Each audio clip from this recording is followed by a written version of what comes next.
অনেকে অভিযোগ করে আল্লাহ আমার এইটা দেয় নাই, ওইটা দেয় নাই, আমি এটা পাই নাই, ওইটা পাই নাই। ও পায়, আমি পাই না কেন? ওর চাকরি হয়, আমার হয় না কেন? ওর ব্যবসায় লাভ, আমার লস কেন? ওর বউ সুন্দরী, আমারটা কালা কেন? আছে না নাই? না, অভিযোগ করবেন না। আপনি যে অবস্থানে থেকে অখুশি, আপনি যেই অবস্থানে থেকে আল্লাহর কাছে অভিযোগ করতেছেন, আপনার এই অবস্থানে আসার জন্য অনেকে আল্লাহর কাছে দোয়া করতেছে, ঠিক কিনা? কিন্তু আপনি এই অবস্থানে খুশি না। অনেকে এই অবস্থানে আসতে চায়, তাদের স্বপ্ন যে তারা একদিন আপনার স্থানে আসবে, কিন্তু আপনি আপনার জায়গায় থেকে খুশি না। এজন্য উনজুর ইলা মান হুয়া আসফালা মিনকা, তোমার চেয়ে যে খারাপ অবস্থায় আছে তার দিকে তাকাও, তাহলে তোমার মনের দুঃখ ঘুচিয়ে দিবে কে? আপনার চেয়ে যে খারাপ অবস্থানে আছে তার দিকে দেখেন কি অবস্থা। আপনি এইটা চান, ওইটা চান, কত কিছু লাগবে আপনার। হসপিটালে যে দেখেন ক্যান্সারে আক্রান্ত রোগীদের কি অবস্থা দেখেন। ক্যান্সার যার নেই কোনো অ্যান্সার, বাঁচবে না সে। ওরে যে জিজ্ঞেস করেন, ভাই আমি তো বাড়ি চাই, গাড়ি চাই, আমার অনেক অভিযোগ, আমি এটা চাই, ওটা চাই, তুমি কি চাও? ক্যান্সার আক্রান্ত রোগীটা বলবে, আমি কিচ্ছু চাই না, আমি খালি বাঁচতে চাই। ক্যান্সার আক্রান্ত রোগীটা কি চায়? শুধু কি চায়? বাঁচতে চায়। আর আমাদের অনেক কিছু লাগবে। এজন্য বেঁচে যে আছি, এই জন্যই আলহামদুলিল্লাহ।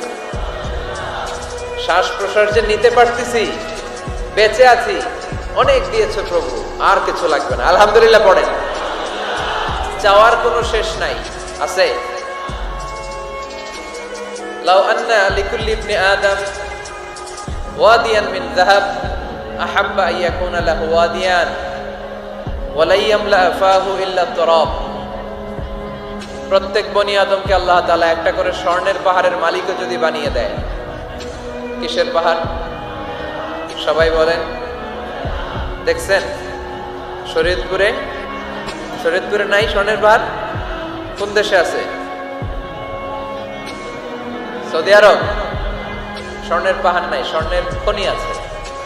স্বর্ণের পাহাড় এই পৃথিবীতে হবে না, স্বর্ণের পাহাড় পাওয়া যাবে জান্নাতে, ঠিক কিনা? প্রত্যেককে যদি আল্লাহ একটা করে স্বর্ণের পাহাড়ের মালিকও বানিয়ে দেয়, তারা আরো একটা স্বর্ণের পাহাড়ের মালিক হতে চাইবে। আচ্ছা বুঝে শুনে উত্তর দেন তো, আল্লাহ যদি আমাকে একটা স্বর্ণের পাহাড়ের মালিক বানিয়ে দেয়, আমার 14 পুরুষ এই পাহাড়, স্বর্ণের পাহাড় কেটে কেটে ভেঙে ভেঙে বিক্রি করে খেয়েও এই পাহাড়ের অর্ধেকও কি শেষ করতে পারবো? তাহলে আরেকটা লাগবে কেন?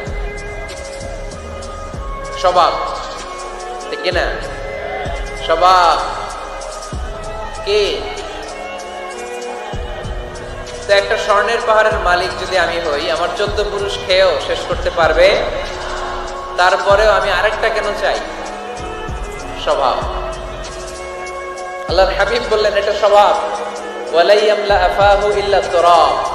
কবরের মাটি ছাড়া কোনো কিছুই তার এই জিহ্বাটারে থামাতে পারবে। যার আছে যত বেশি, তার আরো চাই তত বেশি। মানুষের আছে যত বেশি, তার চাই তত বেশি। শেখ সাদি রাহিমাহুল্লাহ, ইরানের বিখ্যাত কবি, বালাগাল উলা বিকামালিহি কাশাফাত দুজা বিজামালিহি, এই কবিতা লিখে বিখ্যাত হয়েছিলেন। তো ওনার একটা সময় আর্থিক দৈন্যতা যাচ্ছিল, টাকা পয়সা ছিল না, ফলে পায়ে দেওয়ার মতো জুতা ছিল না। কি ছিল না? জুতা ছিল না। তো খুব আফসোস করে একদিন মনে মনে আল্লাহরে বলে, আল্লাহ আমি এত বড় কবি, আমার পায়ে দেওয়ার মতো জুতা নাই। আহা, আফসোস করে ঘর থেকে বের হয়েছে। বের হয়ে দেখে এক ভিক্ষুক ভিক্ষা করে, ওই ভিক্ষুকের 2টা পাই নাই। ভিক্ষুকের 2টা, আর কবি সাহেবের কি নাই? জুতা নাই। কবি সাহেব যখন এই দৃশ্য দেখছে, হায় রে, আমার তো পা আছে, এর তো পাই নাই, সেজদায় পড়ে গেল। আর আল্লাহরে বলে, আল্লাহ শুকর, আলহামদুলিল্লাহ, বেশ ভালো আছি, আর কিছু লাগবে না। এজন্য শান্তি হচ্ছে শুকর আলহামদুলিল্লাহর ভিতরে। শান্তি কিসের ভিতরে? শুকর আলহামদুলিল্লাহর ভিতরে। এজন্য আওয়াজ করে পড়েন আলহামদুলিল্লাহ। আপনার চাহিদার কোনোদিন শেষ হবে না। দেখবেন যার পা নাই, সে পা দেখে আফসোস করে, ইস লোকটা হেঁটে যায়, কি সুন্দর যায়, আমি তো হাঁটতে পারি না, যদি হাঁটতে পারতাম, যদি 2টা পা থাকতো। যার পা আছে, সে সাইকেলওয়ালাদেরকে দেখে আফসোস করে, ইস আমার যদি একটা সাইকেল থাকতো তাহলে তার হাঁটা লাগতো না, সাইকেল দিয়ে বাজারে যেতাম। যার সাইকেল আছে সে আবার হুন্ডাওয়ালাদেরকে দেখে আফসোস করে, ইস একটা হুন্ডা যদি থাকতো তাহলে তো ভো ভো করা যাইতো না। হুন্ডাওয়ালার আফসোস আছে প্রাইভেট কারওয়ালাদের দেখে, তারা আফসোস করে ইস আমার যদি একটা কার থাকতো তাহলে তো কার চালাইতে পারতাম। যাদের প্রাইভেট কার এদেরও আফসোস আছে, ইস আমার যদি একটা হেলিকপ্টার যদি থাকতো তাহলে তো উড়াল মারতে পারতাম, ঠিক কিনা? হেলিকপ্টারওয়ালাদেরও আফসোস আছে, আমার যদি একটা জেট প্লেন থাকতো, jet plane, private jet plane, ও প্রিন্স ওয়ালিদ বিন তালালের মতো 70% মেড অফ গোল্ড, তার একটা জেট প্লেন আছে, এটার 70% স্বর্ণ দিয়ে বানানো। তার মানে চাওয়ার কোনো শেষ আছে নাই। সুখ শান্তি যদি চান অলওয়েজ পড়বেন আলহামদুলিল্লাহ। কে পড়বেন? টাকা যার বেশি টেনশন তার বেশি। সাধারণত টাকা যার বেশি রোগ তার বেশি, টাকা যার বেশি শান্তি তার কম। আপনি খোঁজ নিয়ে দেখেন, 1000 কোটি টাকার মালিক, ঘরে শান্তি নাই, স্ত্রীর সাথে মনোমালিন্য, স্ত্রী যায় একদিকে উনি যায় আরেকদিকে, পোলায় কই যায় পোলায় নিজেও জানে না, মেয়ের অবস্থা খারাপ, আরেক ছেলের সাথে হাঁটে। তো এই হচ্ছে এদের লাইফস্টাইল। সবাই না, আল্লাহওয়ালা যারা তারা ভিন্ন। রাতে এদের ঘুম হয় না, অনেকগুলো ঘুমের ট্যাবলেট খেয়ে ঘুমাতে হয়, ঘুম আসে না, ঘুম আসে না। কিন্তু রিক্সাওয়ালা, কুলিওয়ালা, দিনমজুর, এদের রোগ বালাই আছে? কথা বলেন।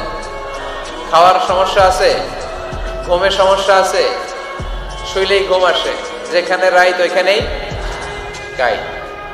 ঘুমাইতে দেরি, নাক ডাকতে দেরি হয় না, ওর নাকের ডাকের আওয়াজে ট্রাকের ইঞ্জিনও ফেল। শান্তির ঘুম। এই জন্য সবসময় শান্তি খুঁজতে হবে। কি খুঁজবো? শান্তি দেওয়ার মালিক কে? আল্লাহ তুমি এই দেশটাকে শান্তিময় করো, শরীয়তপুরটাকে তুমি শান্তিময় করো, আজকের মাহফিলটারে কবুল করো। শামসুল হক শিকদার জামি মসজিদ কমিটির উদ্যোগে 10ম বার্ষিক তাফসীরুল কোরআনের মাহফিল, স্থান জাজিরা, কেন্দ্রীয় ঈদগাহ ময়দান। এটা জাজিরার নাম অনেক শুনেছি আমি, আসা হয় নাই, এই প্রথম আসলাম আলহামদুলিল্লাহ। 3 দিন ব্যাপী তাফসীরুল কোরআনের প্রোগ্রামের আজ 3য় রজনী। আমার আগে কথা বলেছে মুফতি কাজী মোহাম্মদ ইব্রাহিম, গতকাল কথা বলেছে মাওলানা এম হাসিবুর রহমান, কথা বলেছে মাওলানা আব্দুল খালেক শরীয়তপুরী। যারাই কথা বলেছে কোরআন হাদিসের আলোকে যা বলেছে আমরা যেন আমল করতে পারি, আল্লাহ তৌফিক দান করো। সঙ্গীত পরিবেশনায় ছিল মশিউর রহমান সুর সম্রাট, অ্যাডভোকেট রোকনুজ্জামান ইসলামী সঙ্গীত শিল্পী, star voice champion Imtiaz Ahmed. আজকের প্রোগ্রামের প্রধান অতিথি জননেতা জনাব ইকবাল হোসেন অপু সাহেব, মাননীয় সংসদ সদস্য শরীয়তপুর 1 আসন, আসছেন উনি প্রতিনিধি হিসেবে, চেয়ারম্যান সাহেব যিনি বক্তব্য রাখলেন, সুন্দর বক্তব্য রেখেছেন উনি। বিশেষ অতিথি জননেতা আলহাজ মোবারক আলী শিকদার, চেয়ারম্যান উপজেলা পরিষদ জাজিরা। মাশাআল্লাহ, কত সুন্দর ইসলামের পক্ষে কথা বললো। এরকম চেয়ারম্যান আমরা চাই কি চাই না? অনেক চেয়ারম্যান মাহফিল বন্ধ করে দেয়, আছে না নাই? এগুলো ওনারা ভুল করে, ওনাদের উচিত মাহফিলগুলোতে আসা। যেমন আপনাদের চেয়ারম্যান এসেছে, আপনাদের ভালোবাসায় সিক্ত হয়েছে, ঠিক কিনা? আপনাদের দোয়া নিয়ে গিয়েছে, দোয়ার দরকার আছে না নাই? দোয়ার অনেক দাম। এজন্য জনপ্রতিনিধি যারা, আমি ওনাদেরকে বিনয়ের সাথে বলবো আপনারা মাহফিলগুলোতে আসবেন, এসে জনগণকে সালাম দিয়ে যাবেন, দোয়া নিয়ে যাবেন, দোয়ার অনেক দরকার। অতিথি হিসেবে আরো আছে জনাব মোহাম্মদ ইউনুস ব্যাপারী, জিএম নুরুল হক সাহেব, মোহাম্মদ ওমর ফারুক সাহেব। যারাই এসেছে আল্লাহ সবাইকে কবুল করো। বিশেষ করে আমার যুবক ভাইদেরকে আল্লাহ তুমি কবুল করো। সৈয়দনা ওমর ফারুকের মতো ইসলামের বীর সেনানী হিসেবে কবুল করে নাও। পর্দার আড়ালে মা বোনদেরকে আল্লাহ তুমি কবুল করো। আম্মা জান আয়েশা রাদিয়াল্লাহু তাআলা আনহা, খাদিজাতুল কুবরা রাদিয়াল্লাহু তাআলা আনহার মতো মহিয়সী, গরিয়সী, নেককার নারী হিসেবে কবুল করো। আসুন আমরা সরাসরি কোরআন থেকে শুনি, কারণ কোরআন থেকে শুনলে বরকত বেশি না কম? আরো জোরে বলেন, বেশি না কম? এটা এমন একটা কিতাব যে কিতাবে কোনো ভুল নাই। আছে? সন্দেহ আছে? সংশয় আছে? মুত্তাকিনদের জন্য এই বইটারে হেদায়েতের কিতাব করে নাজিল করলো কে? যালিকাল কিতাবু লা রাইবা ফি হুদাল লিল মুত্তাকিন। This is the book, the most authentic and original book in the world. whereof there is no doubt in it and a guidance to those who are muttaqin. এটা এমন বই যে বইয়ে কোনো ভুল নাই, কোনো সন্দেহ নাই, কোনো সংশয় নাই। মুত্তাকিনদের জন্য এই বইটারে হেদায়েতের কিতাব করে পাঠালো কে? আবার আল্লাহ বলেন কিতাবুন আনজালনাহু ইলাইকা লিতুখরিজান নাসা মিনায-যুলুমাতি ইলান-নূর। নবী হে, এই কিতাবকে আমি নাজিল করেছি অন্ধকারাচ্ছন্ন মানুষগুলোকে আলোর পথ দেখাতে, বামপন্থী গুলারে ডানপন্থী বানাতে, জাহান্নামী গুলারে জান্নাতি বানাতে। এই কিতাব যদি কেউ পড়ে সে মানুষের মতো মানুষ হয়। ওই মানুষ কখনো অন্যায় করে না। এই কিতাব যে পড়ে এবং মানে, এই কিতাবের শিক্ষাকে যে নিজের মধ্যে ধারণ করে সে কখনো মিথ্যা বলে না, মা বাবার সাথে বেয়াদবি করে না। ওই আলোকিত মানুষটা কখনো টেন্ডারবাজি করে না, চাঁদাবাজি করে না, দুর্নীতিতে চ্যাম্পিয়ন হয় না, ক্যাসিনো ব্যবসায় নামে না। এই কোরআন যারা বুকে ধারণ করে এরা কোনোদিন পেঁয়াজের দাম বাড়ায় না। জোরে বলেন ঠিক কিনা? এরা কখনো তাদের কোনো কাজে জনমানুষের ক্ষতি করে না। এরা সব সময় কল্যাণের পক্ষে, এরা মানবতার পক্ষে। এরাই হচ্ছে আলোকিত মানুষ, ঠিক কিনা? মানুষ হওয়া পৃথিবীতে বড় কঠিন। খালি চোখে যা দেখেন এগুলো মানুষ না, এগুলো জনসংখ্যা। এগুলো কি? এজন্য বলা হয় বাড়ছে জনসংখ্যা, কমছে মানুষ। বাড়তেছে কি, কমতেছে কি? মানুষ। গরুর পেট থেকে বেরোলেই ওটা গরু হয়ে যায়, ছাগলের পেট থেকে বেরোলেই ওইটা ছাগল হয়ে যায়, মুরগির পেট থেকে বেরোলেই ওইটা মুরগি। কিন্তু মানুষের পেট থেকে বেরোলেই ওটা মানুষ হয় না, ওটার মানুষ বানাইতে হয়, তাই না? আবার গরুকে কেউ কোনোদিন বলে না এই তুই গরুর মতো গরু হ, বলে? শরীয়তপুরে আপনারাও বলেন না? ছাগলকে কেউ কোনোদিন বলছে এই তুই ছাগলের মতো ছাগল হও। কিন্তু মানুষকে বলা হয় তুমি মানুষের মতো মানুষ হও। কোরআন পড়লে মানুষের মতো মানুষ হওয়া যায়, ঠিক কিনা? এই দুনিয়া এখন তো আর সেই দুনিয়া নাই, মানুষ নামের মানুষ আছে দুনিয়া বোঝাই, সেই মানুষের ভিড়ে আমার আসল মানুষ নাই, ঠিক কিনা? আসল মানুষের বড় অভাব। মানুষের মতো মানুষ খুঁজে পাওয়া দুষ্কর। এই কোরআন এসেছে আমাদেরকে মানুষের মতো মানুষ বানাতে। এজন্য এই কোরআন থেকে শুনলে লাভ না লস? কোরআনের সাথে আমাদের সম্পর্ক বাড়াতে হবে। প্রতিদিন কোরআন তেলাওয়াত করতে হবে। আপনারা করেন? হ্যাঁ, আজকে করছেন কারা কারা দেখি?